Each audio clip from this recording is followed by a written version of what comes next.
Hello children, welcome back to English class. Today we are going to discuss about one new lesson that is um, based on the life of Nelson Mandela. Nelson Mandela Long Walk to Freedom. This is the name of the story. So actually before we start the story, I think you people should know who was Nelson Mandela. Nelson Mandela was a Negro, a black-skinned person. He was a South African who fought a long battle against apartheid. You know what is apartheid? Apartheid means the demarcation which the white-skinned people used to have with the black-skinned people, and they used to torture them as because their skin complexion is black and they are white, so they had a huge pride in them that we are white skinned people, so we will not be ready to tolerate you people because you are black skinned. And a color demarcation always goes in the backside of the mind. So Nelson Mandela later on became the president of America, USA, and as being a black-skinned person became the president, he had to see or fight a long battle for that, right? And this is the story where we will see some of the instances or some of the hurdles of his life, how he has overcome it, and how much mental strength he had inside himself that he could overcome that. Okay, I think I can clear you out the main outline of the story. So the story starts like 10th May, the date was 10th May, dawned bright and clear. For the past few days, I had been besieged by dignitaries and world leaders who were coming to pay their respects before the inauguration. So some inauguration is going on where Nelson Mandela is there, and he found that people are coming in the inauguration. They are paying respect, gratitude. The inauguration would be the largest gathering ever of international leaders on South African soil. So this is the inauguration was one of the biggest inauguration, you can say, where people of a very dignified class or level, they were coming and they were getting together. Those people were standing in the land of South Africa where people could not even dream of. The ceremonies took place in the lovely sandstone amphitheater formed by the Union Buildings in Pretoria. Pretoria is the name of a place. For decades, this had been a seat of white supremacy, and now it was the site of a rainbow gathering of different colors and nations for the installation of South Africa's first democratic non-racial government. So now I think the matter is clear that the inauguration was about the non-racial government which was going to be formed. On that reason, it was a get-together where all the dignified personalities were coming, which was really a big dream come true, because people, in those dignified personalities, of course, as I have said you earlier, were white-skinned people, and these white-skinned people were coming for in the South African land. It's really a dream comes true, because people seldom dream. They don't seldom come, but they seldom dream that white-skinned people will come in the land of South Africa. Okay, so Thabo Mbeki was sworn in the first deputy president. Thabo Mbeki. On that lovely autumn day, I was accompanied by my daughter Zenani. Now the narrator is demonstrating that I have been accompanied. That means my daughter was there with me. I was not alone. Mr. de Klerk was first sworn in as second deputy president. Then Thabo Mbeki was sworn. Sworn means when you are taking pledge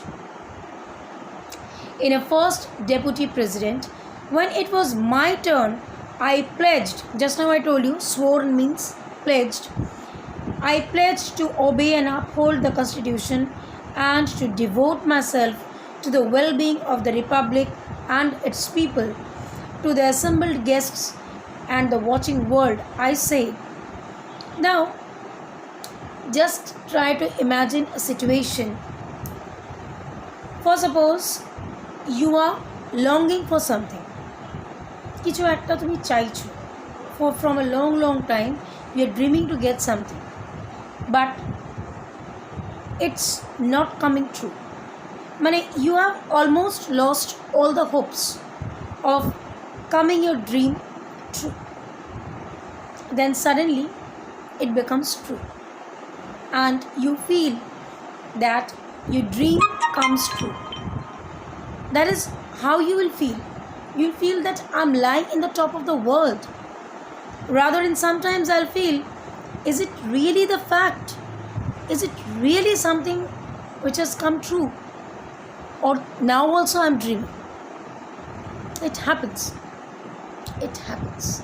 So here also something is happening with the narrator. So he was telling that in the situation when I was being pledged, probably the president, I became the president.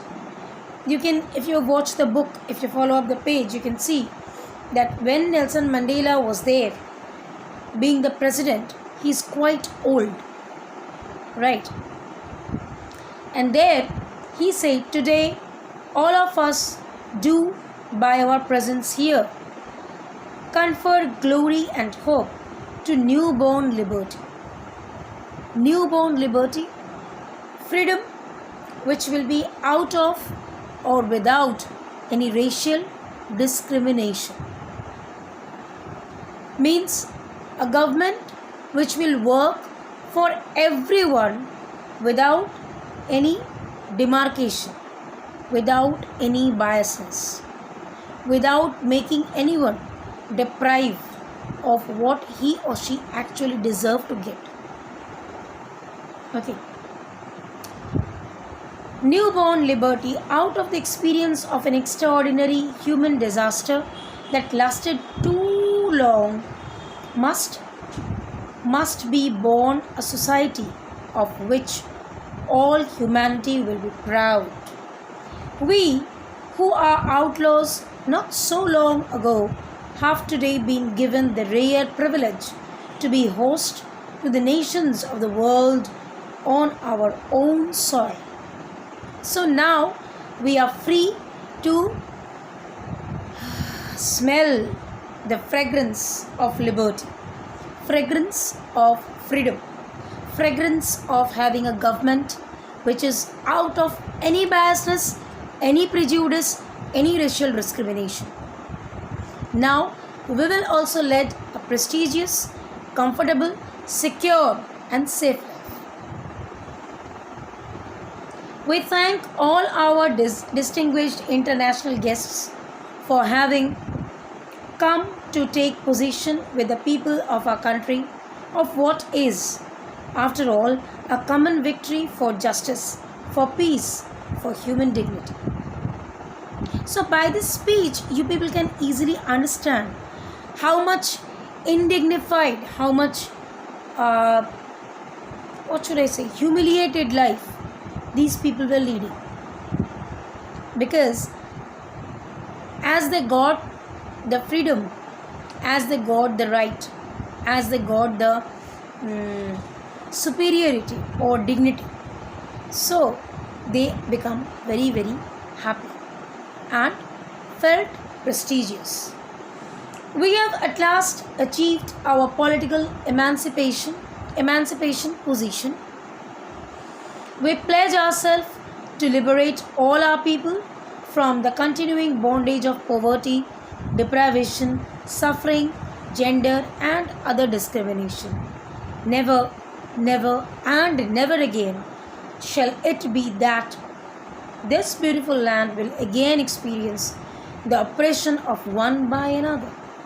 The sun shall never set on so glorious a human achievement.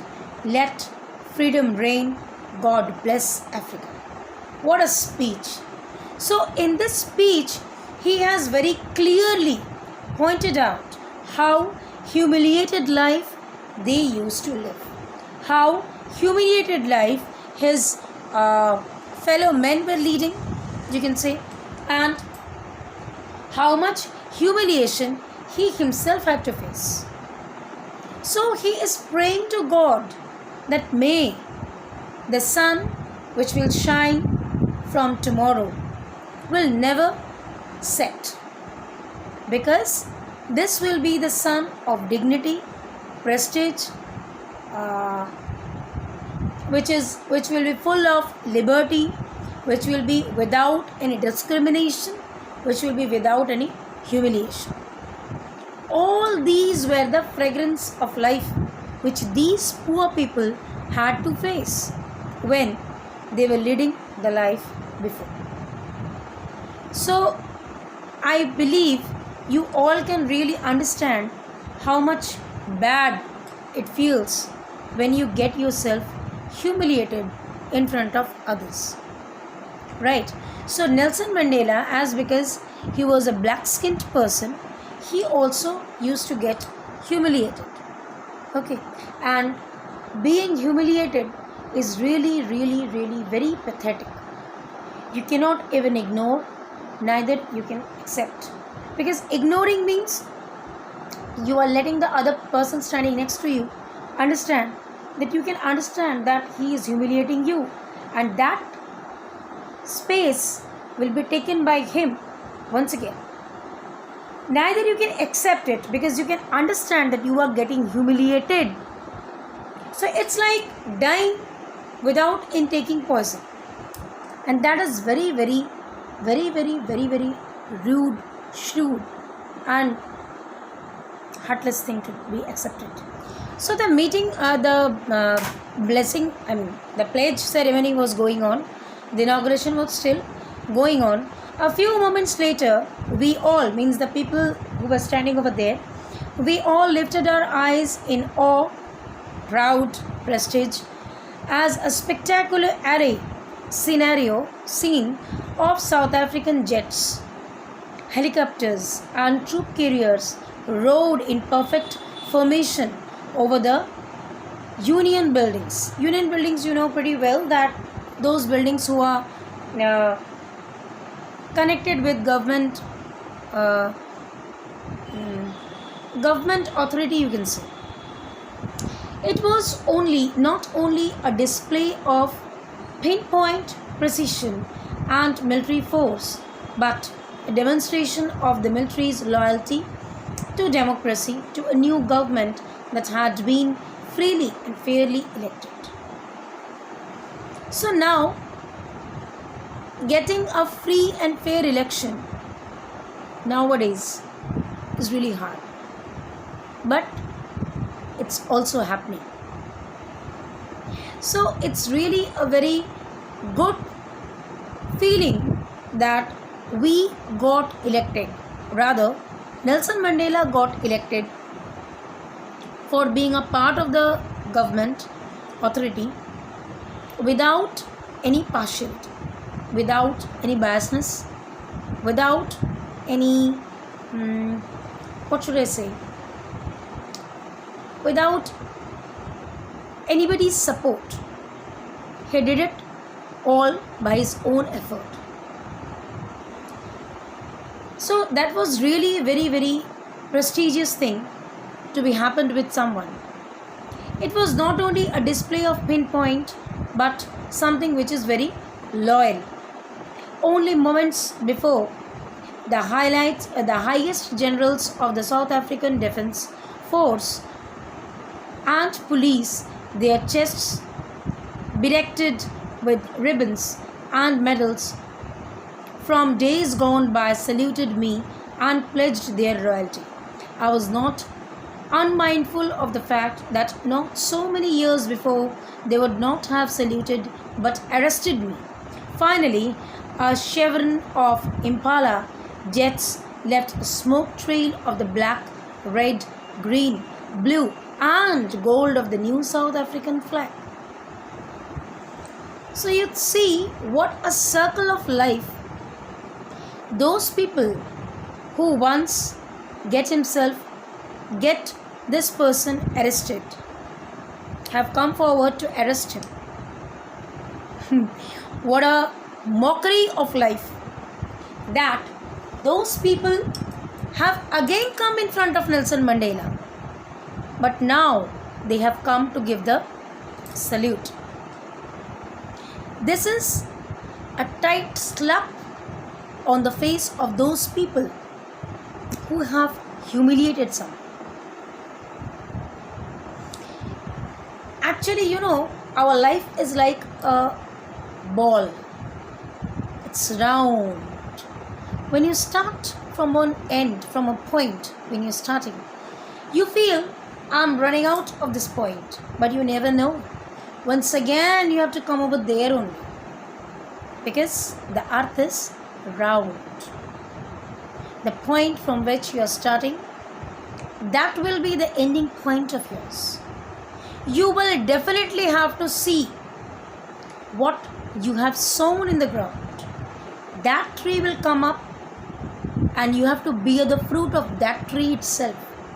So these people, they have sown the tree of hopelessness.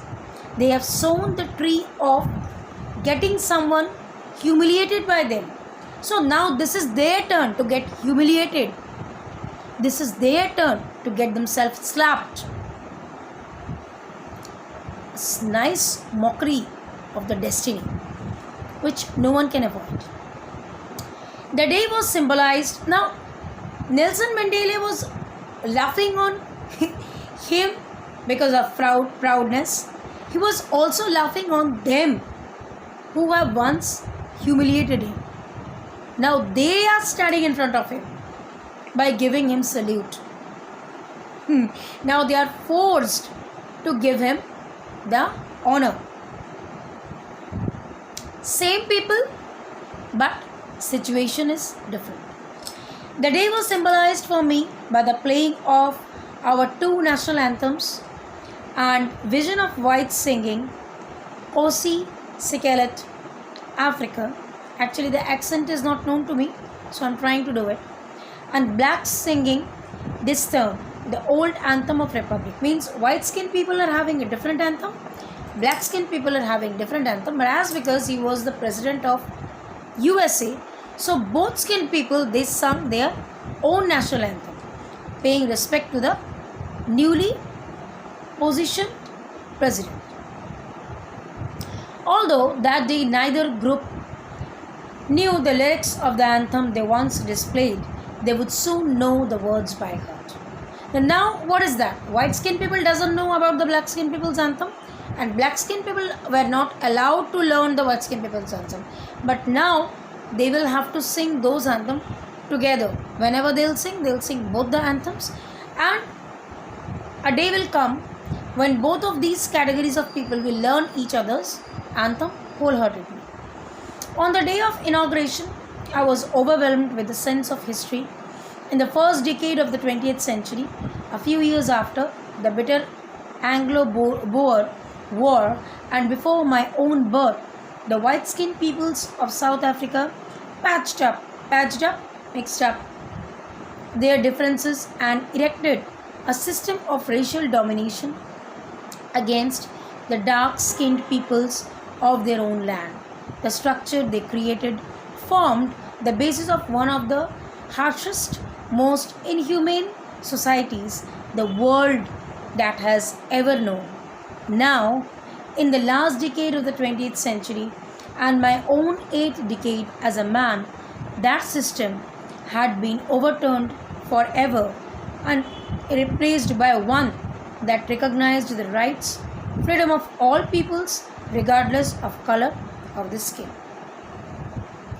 The government which once used to neglect me, I was not even given an importance of being a person.